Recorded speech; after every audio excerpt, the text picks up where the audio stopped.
natin. So para sa akin guys, based na rin sa experience ko. So what's up idol? So for today's video, so ngayon guys ay continuation tayo ng aking nire-restored na electric scooter. Ito yung si 010X Falcon. So ngayon guys, ang pag-uusapan natin is about dun sa battery na aking pinarebuild dun sa aking trusted builder. And then regarding sa difference ng square wave controller and then yung sine wave controller. And then sa last part ng video, i-share ko din sa inyo yung proper connections para just to be a reference in case na gusto nyo mag-build ng same controller.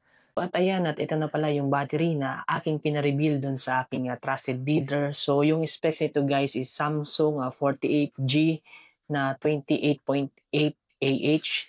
And then guys, regarding dun sa BMS, so pinalitan ko siya ng BMS, ng ANT BMS. So kagaya nung nasabi ko dati sa previous upload ko, yung JK BMS, so hindi talaga siya mag-fit dito sa frame ng 010X, kaya pinalitan ko. Pero mas maganda naman yung BMS na naipalit natin kasi nasa 80A yung continuous power niya and then 200A yung peak power. So which is maganda rin and then up version din siya. So dito guys sa Samsung 48G na 21700 cell. Ngayon guys, i-share ko sa inyo yung ating sizes ng battery. So in case na gusto nyo magpa-build ng same size na 21700 cell na battery. So yung sukat niya guys ay ito. So nasa 36 cm yung haba niya. So and then sa width naman ng battery is nasa 13.5 cm. And then dun sa pinakang height naman ng battery is nasa 8 cm. So yan yung sukat ng battery na ating pinabuild kapag 21700 cell yung inyong ipapagawa na battery. And dito guys sa cables or wires na ginamit ng ating builder, so gumamit siya dito sa pinakang main wire ng 10 AWG na silicone wire. Ayan. And then dito guys sa charger cable naman is 14 AWG yung ginamit niya. So dito guys, before nung nakuha ko siya is XT90. So pinalitan ko na lang siya ng XT60 na port kasi nga dito yun lang yung available ko din sa bahay. So pinalitan ko na lang din to. So ginawa ko lang din siyang XT60 para hindi na ako bumili sa labas ng XT90 port. Ayan. Guys, ay proceed na tayo doon sa ating controller na gagamitin. So yung gagamitin nating controller na i-install dito kay 010X ay yung ating Mini Motors original 60 volts 30 ampere times 2. So ito guys, 2-in-1 siya. So ibig sabihin, dalawang controller sa loob ng isang controller. So usually guys, kapag Mini Motors, ito yung tinatawag natin na is square wave controller. So sa square wave controller guys, usually manonotice ninyo, ayan, phase wire lang. So tatlong phase wire lang yung ginagamit nila. So unlike dito guys, sa sine wave controller, ito naman ay sa Tiburon GT. So makikita nyo guys, meron siyang phase wire dito na tatlo. And then meron din siyang pang hall sensor. So sa madali sabi, itong square wave ay sensorless siya. So dito naman guys, kung makikinotice ninyo, dalawa yung controller na sa sine wave. Ayan, so dalawa yung controller. So controller A and then controller B. So dito guys, ang advantage ng controller A and controller B, so just in case na masira yung isang controller, pwede nyo siyang palitan ng panibago. Unlike dito sa 2-in-1 compact controller, kapag nasira yung isa, so may tendency na buong controller na yung papalitan natin. Performance-wise naman yung pag-usapan natin. So para sa akin guys, based na rin sa experience ko, itong sine wave controller kasi matipid to sa battery. At the same time, yung motor tahimik, so napaka-efficient niya pagdating sa performance. Unlike dito guys sa square wave or sa Mini Motors controller, kung mapapansin nyo kasi sa Mini Motors, tumutunog yung motor or meron kayong vibrations na maririnig. So usually medyo malakas talaga siyang mag-consume sa battery. Pero kung bakit nagustuhan ko lang talaga itong Mini Motors controller, kasi nga guys, gusto ko kasi yung tumutunog yung motor, yung medyo mas brusco pakinggan yung motor. So yun lang yung hinabol ko sa kanya. Pero performance wise, kung compare natin, mas prefer ko talaga ang sine wave controller compare sa square wave. Yun nga lang, ang sine wave medyo may kamahalan. Pero guys, yung Mini Motors controller medyo mahal din to. Hindi original kasi controller na to. Hindi kagaya ng mga ibang controller na medyo mura lang. So medyo mabigat din yung presyo nito. So, sa connection wise naman guys, kung pag-uusapan natin, itong mini motors controller o yung square wave controller, mas madali siya. Kasi nga, tatlong phase wire yung i-connect mo, and then sa battery, and then sa display. So, yun lang yung mga connections niya. Unlike dito, sa sine wave, so meron ka pang i-connect na sensor. So, sa tingin ko, mas madaling i-connect itong square wave compared dito sa sine wave controller. Ngayon guys, ay proceed na tayo sa proper connections ng controller na to. So, advice ko lang sa inyo guys, kapag bibili kayo ng controller, kailangan yung hingin yung diagram ng controller kasi lahat ng controller magkakaiba ang diagrams nila. So, para mas safe kung hindi naman kayo familiar sa controller, so kailangan yung hingin yung diagram. Okay, so bago ako mag-start, i-share ko muna sa inyo yung details ng controller na to, yung every ports niya, kung ano ba yung mga purpose. So dito guys, kung manonotice ninyo, XT60 to. Pero usually yung nabili ko siya, yung standard niya is bullet. So pinalitan ko na siya, ginawa ko lang siyang XT60 kasi nga dun sa battery ko is XT60 port yung ginamit ng aking builder. So pinalitan ko na siya. And then dito guys, kung manonotice ninyo, medyo malalaki na yung bullet na connector na ginamit dito. Usually maliliit lang yan dati. So ako na lang yung nagpalit. So pinalitan ko na lang siya ng mas malalaki. So since yung port nung sa ating motor hub, ito yung sa phase wire ng motor hub is malalaki. So para mag-fit siya dito, so ginamitan ko siya ng mas malalaking bullet connectors. So dito guys, so kung makikita ninyo, yan black and red. So pag may nakita kayong XT60 na connectors or XT90, usually sa battery yan.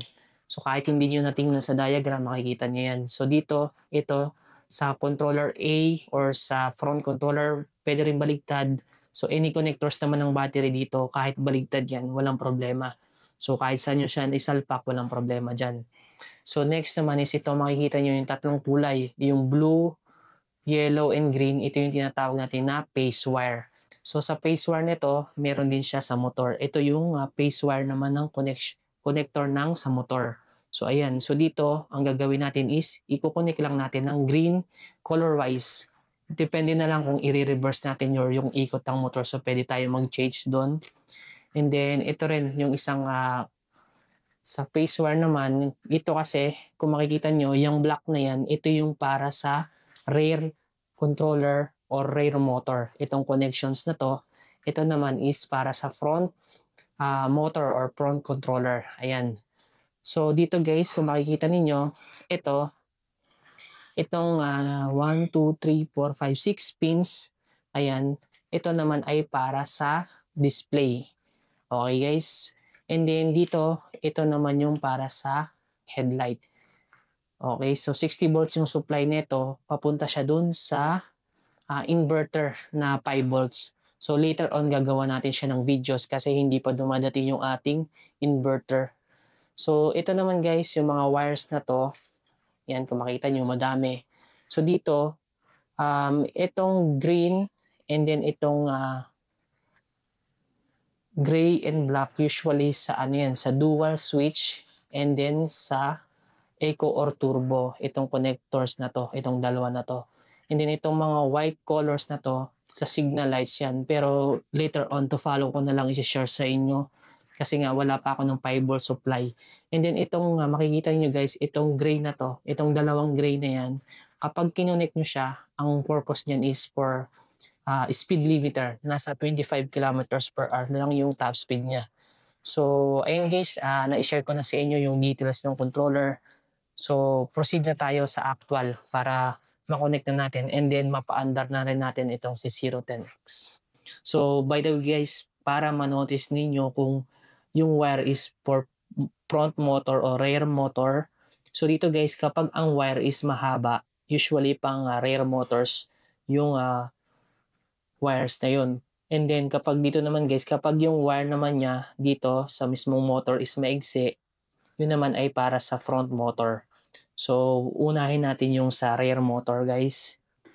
So ayan, so unang i-connect natin is itong tatlong phase wire na to. So dito guys, color combination lang tayo. Like same color lang, green to green.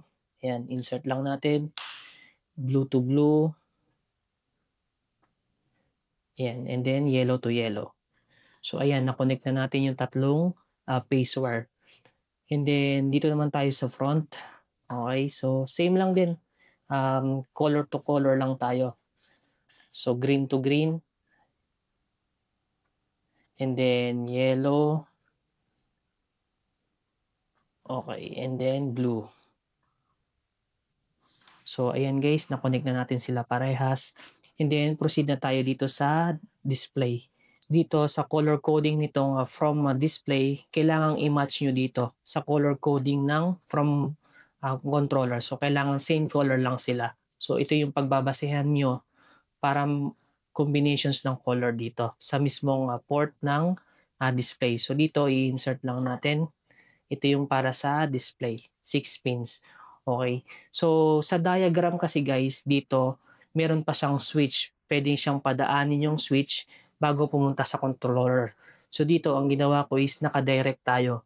So ibig sabihin from battery, i-direct ko na siya sa controller. Kasi based dun sa diagram kasi from battery, dadaan muna siya sa switch. Kapag press yung switch, saka pa lang pwede nating mabuhay yung controller. So dito naka-direct na tayo.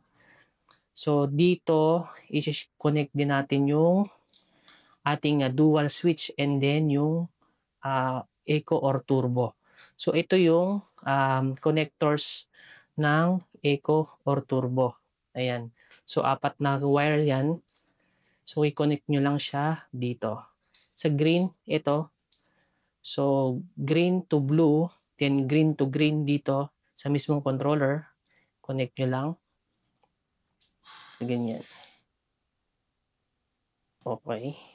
Ayan. So nakaganyan yung itsura niyan guys. So green to green, then blue to green from display to controller. So ganyan ang itsura niyan sa diagram. And then ito naman yung red and yellow. Papunta naman siya dito sa gray. Gray and black. So usually yung red nakatapat siya dito sa black from controller. From display, red, yellow. From controller, yung red connected siya sa black, yung yellow connected siya sa gray. Para hindi kayo malito. Yan, so insert plug-in lang natin. So halos, yan, patapos na yung ating connections. So dito guys, hindi based dun sa diagram, hindi ko malaman kung anong purpose nitong white and black. So baka alam niyo, so i-comment nyo lang sa comment sections para malaman ko. Kasi usually sa diagram, itong white na to is para sa mga brake lights. And then, itong gray, kagaya ng sinabi ko kanina, ito ay para sa speed limit. Itong gray na to, kapag pinag-in natin, para sa speed limit yan. Ito guys, yung purpose nung red and yellow is for eco and turbo. And then ito namang green and blue, yung purpose niya is para single or dual motor. So yan yung pinakang purpose ng dalawang port na to.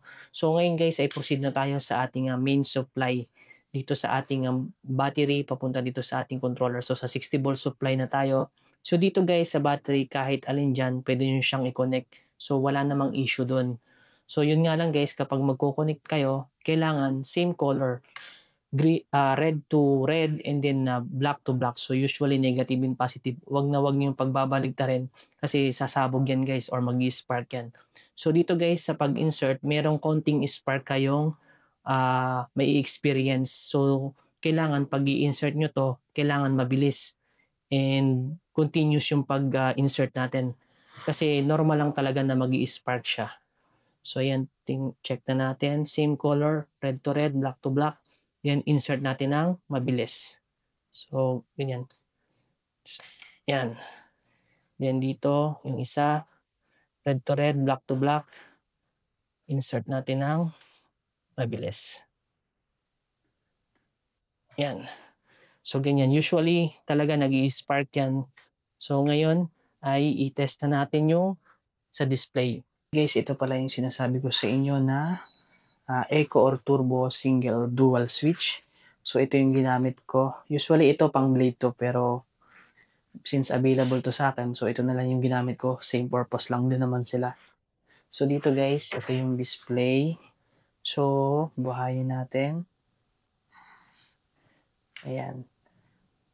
So try natin siya. paanda rin. So, pakinggan nyo yung tunog ng motor, guys. So pag finesse natin yung dual switch, yan. Then, gagana na siya.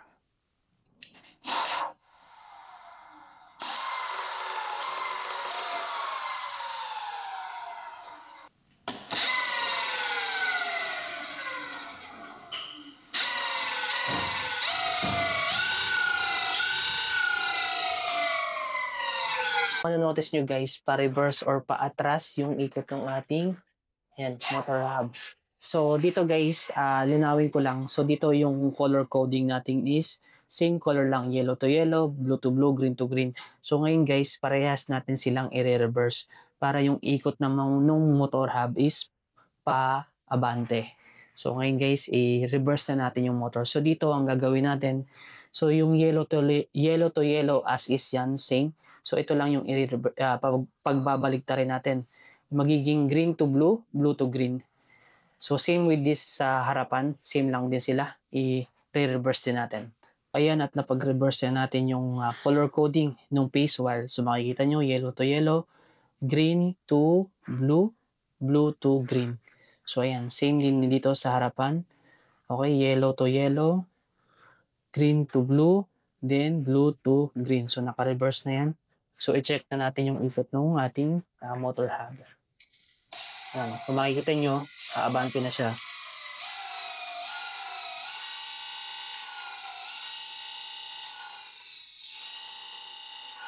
So ganun yung pag-reverse ng ikot ng ating motor hub.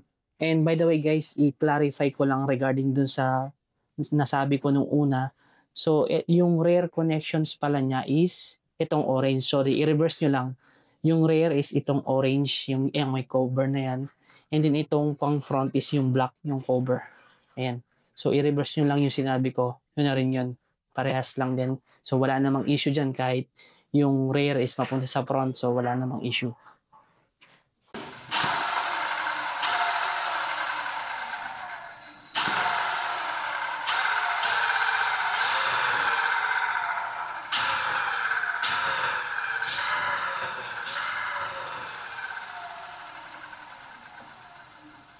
Ayan, at natapos ko na rin i-share sa inyo yung mga connections, yung details about sa ating sa controller. So, ayun guys, kung umabot ka sa part ng videos na to, baka naman pa-subscribe naman sa aking YouTube channel para umabot naman sa 10,000 subscribers. And abangan nyo sa mga susunod guys, i-review na natin yung ating electric scooter regarding sa performance.